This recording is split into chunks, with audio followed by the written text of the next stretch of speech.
trebalo nekako ukratko reći šta je horor. Horor je prozni, pripovedni žanr čija je glavna odlika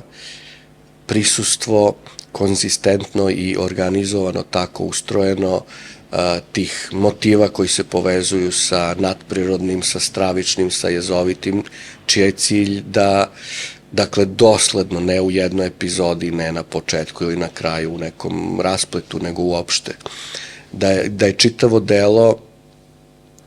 njegovo ustrojstvo je podređeno izazivanju emocija srodnih, dakle ne jedne, to može, ima različiti horor, ima onih koji su zasnovani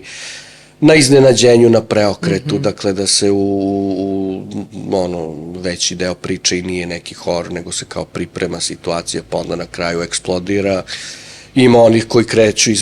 in medias res, ima onih koji više potenciraju telesni horor, ima onih koji potenciraju metafizički i kosmički, o kome ćemo možda malo više govoriti, mada i telesnog horora ima i tekako kod Lovecrafta, ali to je dakle taj žanr koji se naravno i razvio tokom vremena, tako da ono što je danas horor, ili recimo Lovecraft nije koristio uopšte termin horor. Horor se nekako raširio tek negde 60-ih ili još više 70-ih sa Stephenom Kingom. Lovecraft je preferirao izraz weird, dakle on je to zvao Weird Stories, Weird Tales, kako se zvao i magazin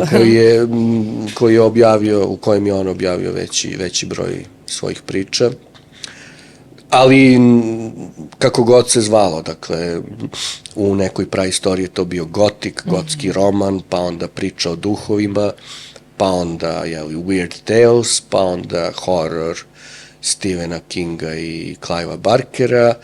i sada u 21. veku,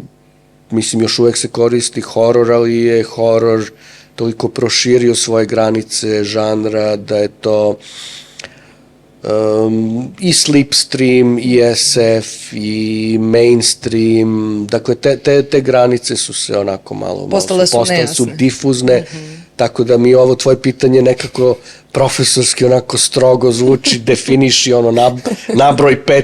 odlika horora ili ne znam, nabroj 6, ne znam čega, što, kažem, može se to uraditi, ali baš zato što poznajem širok dijapazon toga šta horor sve jeste i može da bude teško mi da kažem, horor je odavde dovde i ovo iza nije horor i ovo nije, nego je samo ovo. Znaš, ali eto, nadam se da ovaj odgovor nije neko izbegavanje, neki ne odgovor. Nije, zato što si rekao ipak neke uporišne tačke, makar za nas koji se manje razumemo u horor, kako bismo dali nekakve osnove za upravo razumevanje tog žanra.